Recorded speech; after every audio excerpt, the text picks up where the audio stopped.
Good day, traders. Mindset reset. It's Friday, day 3 on the backside of the week. Today we'll answer some questions, as always, regarding not only today, but some of the other setups during the week. We're going to go over mindset and behavior of the trader again, and we'll give you some homework to go over for the weekend. Before I forget, I want to wish all my Canadian colleagues a happy Thanksgiving weekend, the second Monday in October for Canadians. Now, one of the things I want to talk about real quickly, a lot of questions today regarding first red days on different instruments, first green days. I want to clarify something, and I'm going to go over this in video on the weekend, is that if you are looking on a Friday and you're asking, is this a first red day, is this a first green day, to go back over the weekend and find 10 Thursday first red day trade setups or 10 first green day trade setups. Go over the last couple of years on many instruments and find templates that are actually played out for parabolic or 3-session setups on Friday that were parabolic in nature. Print those off, because one of the things that traders, I talk about rinse and repeat often, is that on certain days I look for certain setups, on certain instruments I look for certain setups on certain days, and I won't touch them otherwise, and then I'll go back to the simple stuff, whether it's a dump and pump template, pump and dump template. If you're not sure what those well-engineered charts are, we had several of those this week on different instruments in different sessions. Specifically the indexes, we had front side templates day 3 on Wednesday. We had inside days on a couple of the indexes, but we had perfect parabolic range expansion trades on Wednesday, Dow Jones 30, NASDAQ, a third-hour coil exploding. We also had that again today. And you'll notice one of the trigger signals for S&P and Dow Jones on the backside again was an inside day. Several traders asked, was a Thursday a first red day? Now go back and study the template.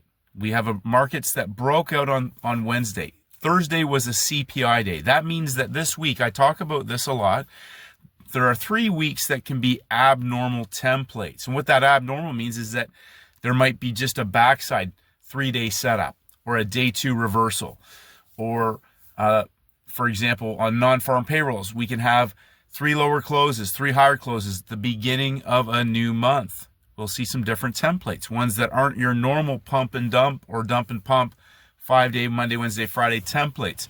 So when we have CPI on Thursday, the likelihood of me having a monkey hammer set up on Thursday is less, because Thursday, that CPI is a major impact event, and that means most likely I'm going to have an abnormal weekly 3-day template, but I can still get a 3-session 3-day setup on Friday, day 3. 2 types of trades on day 3 on Friday on the backside of the week: trend trades, reversal trades. Which instrument has the best well-engineered chart on the day for one of those 2 types of trade setups? So we have markets that broke out on Wednesday, inside days. Remember what an inside day is, and I'm going to go over this again on the weekend. We've got several inside day videos, but it's a coil. It's a coil, and depending on where it shows up and how that template has built, we'll either often have false break reversal opportunities or markets that explode out of that coil, a 3-day coil. Now Wednesday's the high of the week, Thursday's an inside day. We get a dump and pump template. Now we can potentially have markets that are going to expand the range. As we saw in NASDAQ, it failed at the high of day, today's high of day, but the Dow Jones 30 exploded to September's high of the month, as did the S&P. My point with this is that if you're going to look for those setups on a Friday, build your muscle memory. I cannot emphasize that enough. If you don't know what the setup looks like and you're asking, you should not even consider taking a trade, because you don't know the trade setup yet. You haven't mastered that setup. So now you're in a situation where you're asking, is that a first red day? But you haven't mastered that. So why would you want to take a trade on an instrument, on a setup you're not sure about, if you haven't mastered how to execute that trade? Study it, learn from it, but don't be worried about, is this day or that day.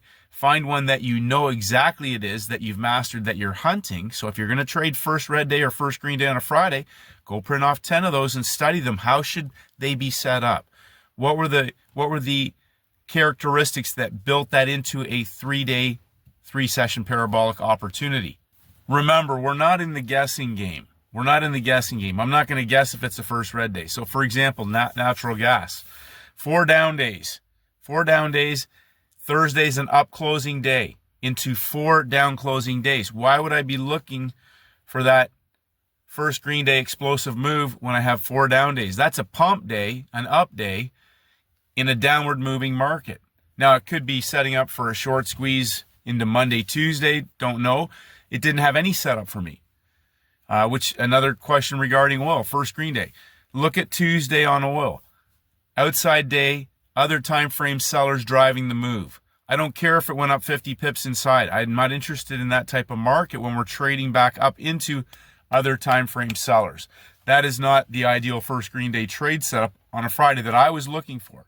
Now, if traders decided that was a trade they wanted to take, my only question with any of those is this. Are you looking to take a trade, or are you looking for the rinse and repeat setups that you've mastered? I use Steven, my friend, as an example all the time because Steven has simplified things. He doesn't have analysis paralysis. He never emails me and says, hey, is this a trade? Is this a setup? He already knows exactly what he's looking for. So he's made it so simple, and I talk about this because listen to what I'm saying. He's made it simple so there's no analysis paralysis. He looks for markets that break out, and he doesn't look to take a trade until 10 a.m. onwards. Do you know what that means? So another trader today messaged, he's done a lot of self-sabotaging behavior. He doesn't know why he keeps doing it. I understand that. Steven understands that. We call that scar tissue. At some point, you have to make your approach, your daily process. Your daily process is where you're trying to filter out the instruments down to 1 or 2 of the ones that fit the highest probability characteristics. Now, let me say something regarding this. We're going to get opportunities that give range expansion ACB trades. And there's going to be ones that might be session reversals. Now, often, you're going to get a great trade, but there may have been a better one. Meaning, so we could get a range expansion, an ACB trade opportunity, or there's another parabolic coil on a different instrument for a reversal, a session trade, 50 pips, whatever, similar to what I just talked about on oil. Although the trade can work out, my question for myself and for you is always, was that the best instrument and opportunity that I could have found today? What were the criteria that would have allowed me to find the best candidate? I talk about signal days. I talk about 3 days of breakout traders in the markets, understanding where are we in the month. Last week was the beginning of a new month. This is the second week in a new month. Day 2 typically expands the range. Week 2 can typically expand the range in a new month. But what instrument has the best setup on the day? I don't care if it keeps moving in one direction or it goes in a direction. I want to know what's tradable, because there's markets that keep moving in a direction, but are they really tradable? And getting in and holding on is not my goal. Where's the parabolic opportunity that's scalable in size that rinses and repeats? So I can find a day 2 parabolic trend trade on any instrument when it's set up appropriately. And sometimes I'll see the same template on a Wednesday or a Friday, because it's a 3-day setup. It's important that you build your muscle memory on what a well-engineered template is, so that even if you think you have a first red day or first green day and you're not sure, again, go back, print off 10 of those that are best trade templates, ones that explode either for trend trades or reversal trades, but understand what a well-engineered chart looks like. Again, go back and look at Wednesday's NASDAQ. Thursday, CPI. Friday, NASDAQ reversed on Tuesday, closed in breakout, coiled, and gave a 3rd-hour parabolic expansion on Wednesday, day 3. Now, again, this is an abnormal week. That typically could happen on a day 2. We have a Friday template for an explosive move on the Dow Jones 30, an ascending triangle coiled sideways at closing price. Wednesday's the high, Tuesday's an inside day. I talk about short squeeze Thursdays. Well, we had CPI on Thursday, but we get a short squeeze into the New York Open, a 3rd-hour a New York Open explosion on the Dow Jones 30. a well-engineered template. Now, so let me talk about that for a moment. So here's a question. Now, some traders missed that because it exploded right on the open, as did the Russell. So my question for those traders is this. On a Friday, if it's driven by other time frame traders, a coil could explode right off the open. But so my friend Steven doesn't trade till after 10 a.m. Do you think he says, oh, I missed that trade? No, because it doesn't meet his rules. Do you understand that? He doesn't think he missed out on anything, because that explosive move at 9:30 does not meet his rules for his best trade candidate setups. He doesn't take a trade until after 10 a.m. Now, he possibly could have took the S&P. He might have traded the reversal of the NASDAQ off the high of day. He may have traded whatever, but he doesn't take anything until after 10 a.m. He doesn't care if it moves. So for the traders who are having trouble sitting on their hands and they're doing some damage and self-sabotage and they're reflecting, they want to go to, I'll respond to some of those questions, but think about it this way. What if you told yourself that doesn't fit my rules because I'm always trying to catch that move at 9:30, then I'm going to trade at 10 a.m. on a reversal on this one. And so which rule makes it really simple for you to rinse and repeat? And if something takes off without you, not letting it get into your head that you think you've missed out and that you've got to get a trade somewhere else. Which instrument meets your criteria? It's so important. Like, I didn't trade yesterday. I was actually gone for the most of the day, but it was CPI. So I'd already written that off in my head, and I spoke to Steven intermittently, and I don't care what it did because it's CPI, and the other days of the week had already offered a couple of opportunities. So my thought process is, well, we'll look for how Thursday's close sets up for any opportunities on Free Cash Friday. You have to bulletproof your mindset in that you have to resonate. If you're hunting first red days, okay, if you get a first red day on a Monday, what do those templates look like? If you get a first red day on a Tuesday, if you get a first red day on a Thursday, what do those trade candidate templates look like? Because you're going to get it again maybe next week or the week after on a Thursday. Okay, but they're going to be totally different templates most likely. How do the winning profitable templates set up that show a first red day on a Thursday? Print 10 of them off. Easiest way to build your muscle memory and remove analysis paralysis and understand on the day of the trade, what does that well-engineered template need to do in order for you to have a trade entry set up? Very simple. So the whole point is to make things zero thinking. Thinking is for idiots, as we say. Zero thinking, zero stress, and zero emotion. And that means if you can't find that opportunity on the day, you didn't have an opportunity that met your criteria. And the criteria is based on hunting 90-10 trade opportunity setups. I'm not interested in trying to get a direction right. Which ones are coiling for explosive moves, whether it's in the long direction or the short direction. I'm not interested in catching a move anywhere. I have zero interest in that. Which instruments meet the criteria that I need to have that I know I've got a 90-10 edge? I don't care if it gives 50 and the one that was jiggy jaggy ziggy ziggy gave 100. That's not my setup. That's not my setup. Do you understand? I don't smoke anymore. I always talked about a gentleman that I knew, a patient. He said he would tell me and talk to me while he was smoking a cigarette, saying, I don't smoke anymore. And I used to look at him and say, but you're smoking right now. And he says, you're not listening to me. I don't smoke anymore.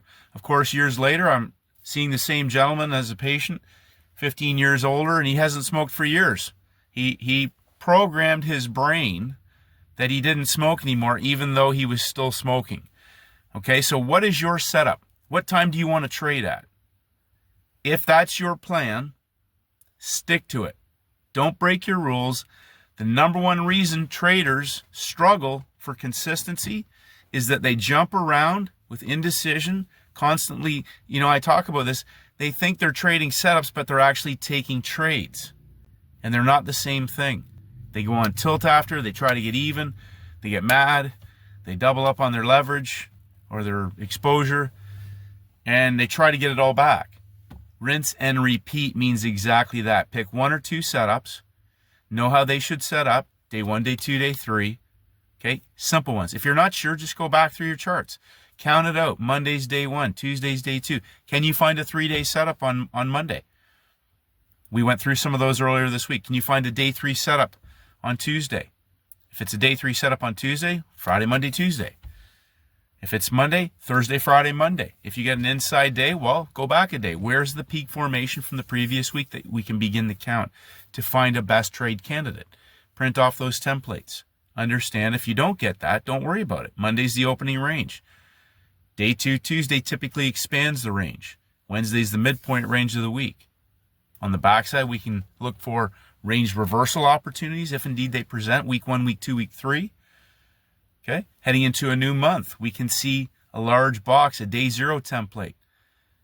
Why? We might be seeing a reversal. We may be seeing a continuation. How does that template set up?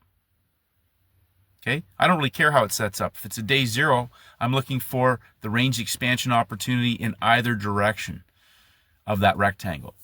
Simple things like that. On a Friday, it's the closing range of the week. So think about it this way. Thursday on the backside had CPI. So we could definitely have continuation trades, week 2, Friday, week 2 in a new month. We may have had reversal opportunities from the low of month or high of month opportunities. How did the template set up on the day? How did the template set up? Is it a dump and pump template? Easiest way, if you're not sure, talk about my friend Steven, sit on your hands and wait. 1 hour, 2 hour. First hour had major red news. A second hour, now we've got our high and low in place, coiling sideways at closing price. Dow exploded already. It had already left the station. What were the other indexes doing? The Russell had left the station. The S&P was trading higher. NASDAQ dumped down into Thursday's low of day peak formation, as I explained to one trader. Draw your line across at London's low of day today. We had a short squeeze setup. First hour, second hour, a third hour reversal explosion back to the high of day. Okay? Keep it simple. And if you're really not sure, don't do anything at all. Don't do anything at all. So a couple of triggers. We had 2 inside days on the indexes. NASDAQ had made a higher high, but closed back inside of the range. So a range expansion on Thursday, day 2, coiling sideways. Day 1 was the breakout, higher high on Thursday, closing back in range, coiling sideways. A dump and pump template into the third hour after dumping down today. You are the only variable. The market is constant, constantly changing. Stephen doesn't touch anything till after 10 a.m. Okay? Whole idea is to protect your psychological capital, obviously protect your financial capital, but also make it rinse and repeat. Make it rinse and repeat. Okay, the NASDAQ didn't move as far as the Dow Jones. I could care less. It met my criteria on Free Cash Friday. It was a great trade, one and done. Great way to end the week, easy money. That's what easy money is when you can just keep rinse and repeating the same thing. Not be a rocket scientist drawing out all these levels and doing all these things so you can, I got that one. Okay, I got it. Yeah, I was right. I told you it was going there. And now I'm going to do this because of that. And then and this. Okay, great. Where are you putting size on that trade? Rinse and repeat, a science project. I know it sounds good on paper and it looks great and you're the master of the markets, but really realistically, where's the scalable trade setup that rinses and repeats? Front side, back side. And I'm dead serious. Preserve your psychological capital. If you think I'm joking, I can speak from years of scar tissue and experience, and Stephen will tell you the same. Rinse and repeat. So if you are asking about a setup on the day, that tells you right there you should not even be taking a trade. You should not be taking a trade. Learn from it, study it, watch it, pay attention to the clock, but don't trade it. Because if you're not sure, that means what is that? I don't know what it is. Okay, I don't know what it is. But if I'm gonna trade it, I already know I've already mastered that setup. I've built my muscle memory on it. I've done it repeatedly. I've traded it live. I've studied it for hundreds of hours of those charts. So easy on a Friday, flip, flip, flip. I've got a couple setups I'm looking for. That's it. Because I know historically, from all the study that I've done, of the likelihood of what I'm going to get on a Friday depending on what major red news is on there and the weekly template itself, what instrument has the best engineered template, dump and pump and dump, for whatever, a reversal, a blow off, a range expansion, whatever that is. What's the safest, easiest way for me to make money on Free Cash Friday? We'll go over these on the video on the weekend, traders. Enjoy your weekend. Stay safe. Love you and appreciate you. Have a great day, and may the markets go with you.